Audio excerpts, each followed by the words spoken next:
Hello students, welcome to another video of PYQ series of maths class 10th। अगर आपने मेरे previous videos नहीं देखे हैं तो वीडियोस को जरूर देखें और लिंक जो है वो डिस्क्रिप्शन में दिया हुआ है। बाकी अपने फ्रेंड्स और क्लासमेट्स के साथ जरूर शेयर करें। चलिए स्टार्ट करते हैं।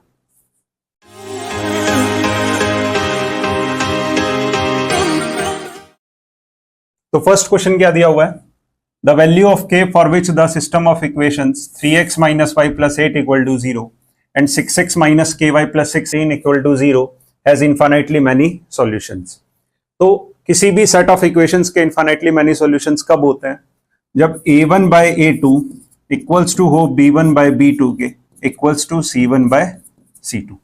तो इस केस में मेरे सेट ऑफ इक्वेशंस के क्या होते हैं? infinitely many solutions। अब ये वैल्यूज अगर मैं उठा के पुट करूं तो a1 कितना है 3 अपॉन a2 कितना है 6 इक्वल्स टू b1 कितना है -1 और b2 कितना है -k इक्वल्स टू c1 कितना है 8 और c2 इधर से कितना है 16। ठीक है, अब अगर मैं इन दोनों को कंपेयर करता हूं तो 3/6 इक्वल्स टू 1/k और क्रॉस मल्टीप्लाई करोगे तो k की वैल्यू कितनी आ जाएगी 2। ठीक है, तो 2 जो है वो क्या इसका करेक्ट ऑप्शन है, बी ऑप्शन। ठीक है, इजी था। नेक्स्ट देखते हैं इसमें क्या दिया हुआ है। Point P divides the line segment joining the points A 4, -5 and B 1, 2 in the ratio 5:2। तो मेरे को कोऑर्डिनेट्स निकालने हैं P के। दैट मींस ये मेरा एक पॉइंट P है और ये पॉइंट Q है। तो अगर मैं एज्यूम करता हूं P के कोऑर्डिनेट्स हैं x1, y1 और Q के कोऑर्डिनेट्स है x2, y2 और ये कोई पॉइंट R है जो इसको m/n की रेशियो में डिवाइड करता है। ठीक है, तो अगर मेरे को कोऑर्डिनेट्स निकालने हैं किसके, कोऑर्डिनेट्स ऑफ R, तो कितना मिलेगा mx2 plus nx1 upon m plus n comma my2 plus ny1 upon m plus n। ये हमारा क्या होता है, जनरल फॉर्मूला होता है। यही चीज अगर मैं इसमें लगाऊं तो इसमें क्या दिया हुआ है, ये पॉइंट A है जो कि कितना है 4, -5 और ये पॉइंट B है जो कि है 1, 2 और एक पॉइंट है P जो कि इसको क्या कर रहा है 5:2 की रेशियो में डिवाइड कर रहा है। दैट मीन्स ये क्या है m/n। तो अगर मैं P के कोऑर्डिनेट्स डायरेक्टली निकालता हूं तो क्या होगा, mx2 मतलब 5 × 1 प्लस nx1 मतलब 2 × 4 अपॉन 5 + 2 कॉमा my2 मतलब 5 × 2 प्लस 2 × -5 अपॉन 5 + 2। तो कितना मिला 5 + 8 अपॉन 7 कॉमा 5 2 जा 10 -10 अपॉन 7 तो 13/7, 0। ठीक है, कोऑर्डिनेट का क्वेश्चन था तो ये जो है वो सी ऑप्शन है। नेक्स्ट देखते हैं इसमें क्या दिया हुआ है। कॉमन डिफरेंस निकालना है हमें एपी का इन विच A15 - A11 इक्वल्स टू 48। ठीक है, एपी का क्वेश्चन है चैप्टर 5, इजी है। A15 - A11 कितना दे रखा है 48। ठीक है, अब A15 का मतलब क्या है, A15 होता है A + 14D माइनस A11 का मतलब A + 10D है ना, और ये कितना है 48। ब्रैकेट्स ओपन करोगे तो A + 14D minus A - 10D equals to कितना मिलेगा 48। ठीक है, A से A कैंसिल हो गया, 14 - 10D कितना मिला 4D इक्वल्स टू 48। तो D की वैल्यू कितनी आ गई 48/4, दैट मीन्स 12। ठीक है, तो 12 जो है वो A जो है वो क्या है हमारा करेक्ट ऑप्शन है। ठीक है, नेक्स्ट देखते हैं। The quadratic equation x² + x + 1 = 0 has dash roots। अब real and equal, real and distinct, irrational या नॉट रियल, तो क्वाड्रेटिक इक्वेशन का क्वेश्चन है। अब हमें चेक करना है कि नेचर ऑफ रूट्स क्या है, तो इसके लिए हम निकालते हैं d और d डिस्क्रिमिनेंट क्या होता है b² - 4ac है ना। तो b कितना है इधर, x का कोएफिशिएंट क्या है 1, x² का भी क्या है 1, तो 1 का स्क्वायर -4 × 1 × c कितना है वो भी 1 है, तो कितना मिलेगा 1 - 4 दैट मीन्स -3 और -3 क्या है लेस देन 0। भाई जो -3 नेगेटिव है लेस देन 0, और इस केस में हमारे क्या होते हैं, नो रियल रूट्स। ठीक है, व्हेन डी लेस देन 0 तो कोई भी रियल रूट एग्जिस्ट नहीं करता, तो इसके कैसे रूट्स होंगे, नॉट रियल। ठीक है, नेक्स्ट देखते हैं क्या दिया हुआ है। एचसीएफ दिया हुआ है 2520 एंड 6600 का 40, और एलसीएम जो है वो दिया हुआ है 252 इंटू के। तो हमें के की वैल्यू फाइंड आउट करनी है क्या होगी। ठीक है, तो इस केस में क्या कंसेप्ट यूज हो रहा है कि जो एलसीएम इंटू एचसीएफ होता है वो क्या होता है, प्रोडक्ट ऑफ टू नंबर्स। कैसे लगेगा, तो देखो HCF multiply LCM equals to product of two numbers जिसका भी हम एलसीएम और एचसीएफ निकाल रहे हैं। अब एचसीएफ कितना दिया हुआ है, एचसीएफ बोला हुआ है 40 मल्टीप्लाई एलसीएम कितना है 252 मल्टीप्लाई के इक्वल्स टू, दो नंबर्स कौन कौन से हैं 2520 एंड 6600, तो 2520 मल्टीप्लाई 6600। ठीक है, तो यहां से के की वैल्यू अब कितनी आएगी, तो जो के मिलेगा वो 2520 मल्टीप्लाई 6600 अपॉन 40 मल्टीप्लाई 252, इससे ये कट गया 114 और ये 1650, तो जो के की वैल्यू आएगी वो कितनी आएगी 1650। ठीक है, कौन सा ऑप्शन है, ए जो है वो करेक्ट ऑप्शन है। एलसीएम एचसीएफ से ऐसे ही क्वेश्चंस आते हैं ज्यादातर। नेक्स्ट देखते हैं, in the given figure ABC is shown DE is parallel to BC, ये जो डीई है वो क्या है, बीसी के पैरेलल है। If AD 5 centimetre, DB 2.5 centimetre, BC 12 centimetre, तो हमें डीई निकालना है ना। डीई मतलब ये वाली साइड हमें कैलकुलेट करनी है। तो क्योंकि ऑलरेडी पैरेलल दिया हुआ है, देखो since DE parallel to BC, तो मिलेगा क्या, साइड्स की रेशियो प्रोपोर्शनल होगी सारी साइड्स। अब कंप्लीट साइड में रेशियो लगाएंगे, मतलब AD by AB equals to AE by AC equals to DE by BC। और अगर मैं इन दोनों को लेके चलूं तो क्या मिलेगा, देखो AD कितना है 5 अपॉन AB कंप्लीट, तो 5 प्लस 2.5 से कितना आएगा 7.5 इक्वल्स टू DE, तो DE हमें निकालना है, और BC कितना है 12। दैट मीन्स यहां से DE कितना निकल के आएगा, ये इसके साथ मल्टीप्लाई होगा, तो 5 इंटू 12 अपॉन 7.5। ठीक है, तो कितना रिजल्ट निकल के आएगा, ये डेसिमल हटाओगे 10, 5 बन जा 5 1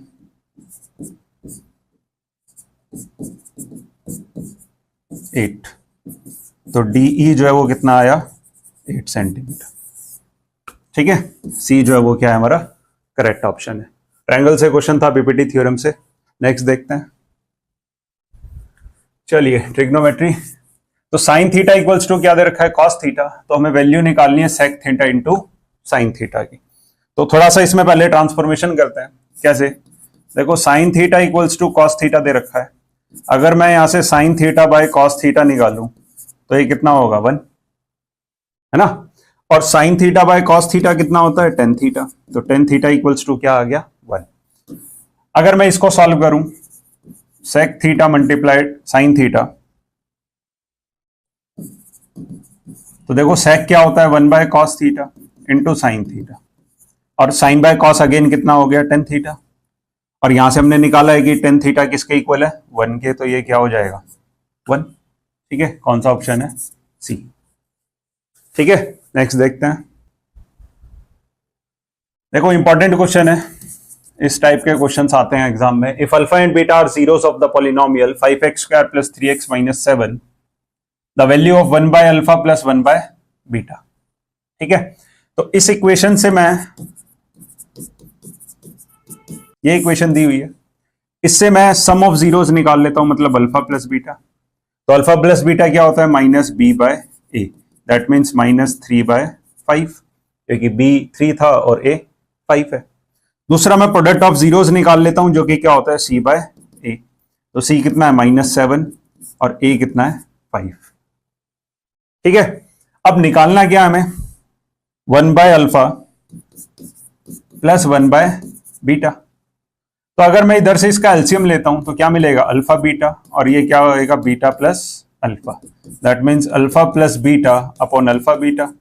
अब अल्फा प्लस बीटा कितना निकाला है, -3/5, और अल्फा बीटा कितना निकाला है, -7/5। 5 से 5 कैंसिल, रिजल्ट कितना मिला, 3/7। ठीक है, तो ये जो है वो सी जो है वो क्या है इसका करेक्ट ऑप्शन। सेकेंड वे से ऐसे था कि मैं यहां से डायरेक्टली इनकी वैल्यूज ये पुट कर देता, और देखो ए से ये कैंसिल हो जाता तो -b/c आता, और वैल्यू पुट करूंगा तो 3/7 ही आएगा। ठीक है, नेक्स्ट देखते हैं। If the perimeter of two similar triangles ABC and PQ are 56 and 48 respectively, तो हमें PQ/AB निकालना है।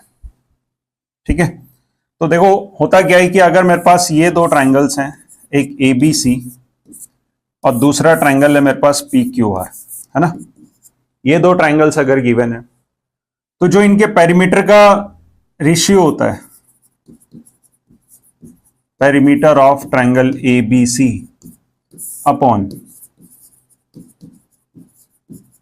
पेरीमीटर ऑफ ट्राइंगल PQR, जो पेरीमीटर का रेशियो होता है वही इनके साइड्स के रेशियो के बराबर होता है। मतलब AB/PQ equals to BC/QR equals to AC/PR।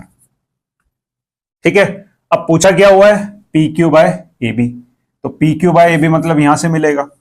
कैसे निकालेंगे, देखो वैल्यूज पुट करते हैं। ABC का पेरीमीटर जो है वो कितना दे रखा है, 56, अपॉन PQR का पेरीमीटर कितना है, 48, तो 56 अपॉन 48 इक्वल्स टू क्या होगा, AB/PQ। बट हमें चाहिए क्या, हमें चाहिए तो PQ/AB ना, तो इसका रेसिप्रोकल कर देंगे, 48 अपॉन 56। ठीक है, तो काटोगे, 8 6 जा 48, 8 7 जा 56, तो 6/7 जो है वो क्या है, बी जो है वो क्या है इसका करेक्ट ऑप्शन है। ठीक है, नेक्स्ट देखते हैं। AB and CD are two chords of circle intersecting at P. Choose the correct statement from the following.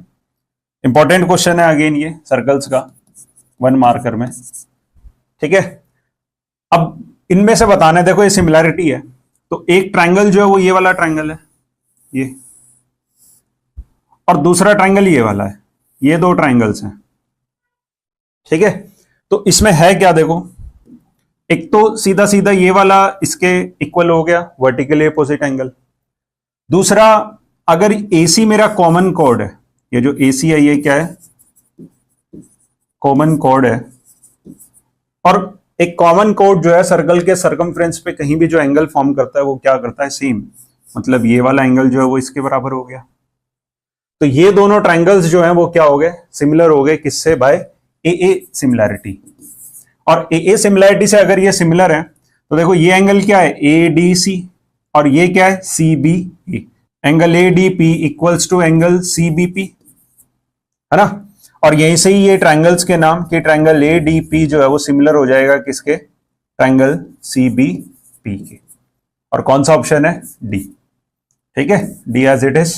तो मैं यही बताना था कि देखो चारों ऑप्शंस में वही नाम है ना, आगे पीछे किया हुआ है, बस कौन सा करेक्ट नेमिंग होगी वो हमें फाइंड आउट करना था। तो ये वर्टिकली अपोजिट लग रहा है, देखो इसमें अब ये भी मिल रहा है और ये एंगल्स भी मिल रहे हैं, दोनों सेम इस नाम से। ठीक है, नेक्स्ट देखें। If value of each observation in a data is increase by 2, है ना, सारी ऑब्जर्वेशन अगर 2 से बढ़ती है तो मीडियन क्या होगा, न्यू डाटा का। तो देखो मीडियन होता क्या है, मीडियन बीच वाली टर्म होती है सेंट्रल टर्म।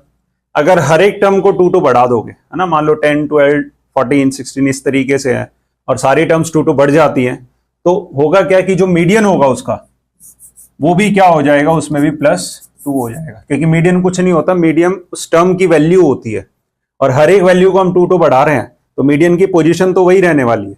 मतलब अगर मेरे पास टोटल मान लो 5 टर्म्स है ना, तो 5 में मीडियन ऑब्वियस है यही आने वाला है। अब हर एक पोजीशन पे जो टर्म्स थी वो क्या हो गई, +2 होगी, लेकिन इससे ये थोड़ी ना बदला है, अभी भी है तो 5 टर्म्स ही। अब हुआ गया कि जो पहले मीडियन मान लो 10 था वो अब 12 बन गया, मतलब 2 बढ़ गया, तो मीडियन भी क्या हो जाता है, इंक्रीज हो जाता है किससे, बाय 2 से। ठीक है, नेक्स्ट देखते हैं। इसमें क्या है, box contain card number from 6 to 55, a card is drawn at random from the box, probability that the drawn card has number which is a perfect square। तो टोटल 6 से लेकर 55 तक टोटल कितने नंबर होते हैं, 50 नंबर्स होते हैं, है ना, क्योंकि हमें 6 भी इंक्लूड करना है। तो 6 to 55 टोटल 50 नंबर्स होंगे। अब 6 से लेकर 55 में टोटल परफेक्ट स्क्वायर्स कितने होते हैं, है ना, परफेक्ट स्क्वायर्स तो कौन कौन से आएंगे, एक 9 होगा, है ना, 3 का स्क्वायर होता है, एक 16 होगा, एक 25 होगा, एक 36 होगा और एक 49 होगा। अब मेरे को प्रोबेबिलिटी निकालनी है इसकी परफेक्ट नंबर की, तो 1 2 3 4 5 अपॉन टोटल कितना है 50, दैट मीन्स 1/10। ठीक है, कौन सा ऑप्शन है, सी ऑप्शन। नेक्स्ट देखें, इसमें क्या है, देखो, in the given figure tangent P A and P B to a circle centred at O from point P are perpendicular to each other, मतलब ये एंगल कितना है 90, और पी ए बोला हुआ है 5 सेंटीमीटर है, पी ए मतलब ये, तो लेंथ निकालनी है मेरे को किसकी, ए बी की, ये ए बी जो है ये फाइंड आउट करना है। तो कैसे करेंगे, देखो, एक थ्योरम होती है कि tangent drawn from external point are equal in length, मतलब जितना पी ए होगा उतना ही पी बी होगा, तो ये भी 5 सेंटीमीटर आएगा। और क्योंकि दोनों 5 सेंटीमीटर और ये एक राइट एंगल ट्राइंगल है, तो मैं सीधा ये लिख सकता हूं कि A B square equals to P A square plus P B square, that means 5 square plus 5 square कितना मिलेगा 50, और ये क्या है ए बी स्क्वायर, निकालना क्या है ए बी, तो अंडर रूट 50। ठीक है, और 50 को मैं कैसे लिखूंगा, 5√2 सेंटीमीटर। कौन सा ऑप्शन है, मेरा बी जो है वो करेक्ट ऑप्शन है। ठीक है, नेक्स्ट देखते हैं। इसमें क्या करना है, X O Y Z is a rectangle with vertex -3, 0 0 0 0 4 and X Y. तो लेंथ निकालनी है मुझे ईच डायगोनल की। अब देखो रेक्टेंगल ये है, रेक्टेंगल के चारों एंगल 90, अपोजिट साइड्स इक्वल होती है, तो ऑब्वियस है जो डायगोनल्स होते हैं वो भी क्या होते हैं, इक्वल होते हैं। तो इसको मैं मानता हूं एक्स ओ वाई जेड।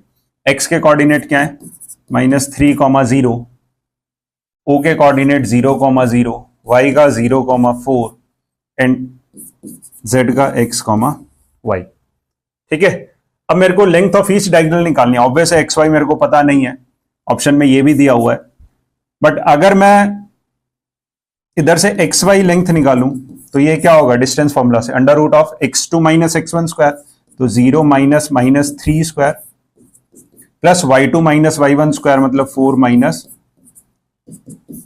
तो क्या होगा 9 + 16, दैट मीन्स √25, और √25 कितना मिलता है 5। तो एक्स वाई यहां से तो 5 निकला है, बट अगर ओ जेड निकालते हो तो ओ जेड तो under root of X square plus Y square आएगा। ठीक है, अगर मैं ये लेंथ ओ जेड निकालूं तो under root of X square plus Y square, लेकिन क्योंकि रेक्टेंगल है, रेक्टेंगल के डायगोनल क्या होता है, इक्वल होता है, और यहां से मेरे को एग्जैक्ट मिल रहा है कितना यूनिट्स, तो यहां से क्या आएगा ऑप्शन 5 यूनिट्स। ठीक है, तो इस वीडियो के लिए इतना ही। अगर आपको कोई भी डाउट है तो आप कमेंट सेक्शन में बता सकते हैं।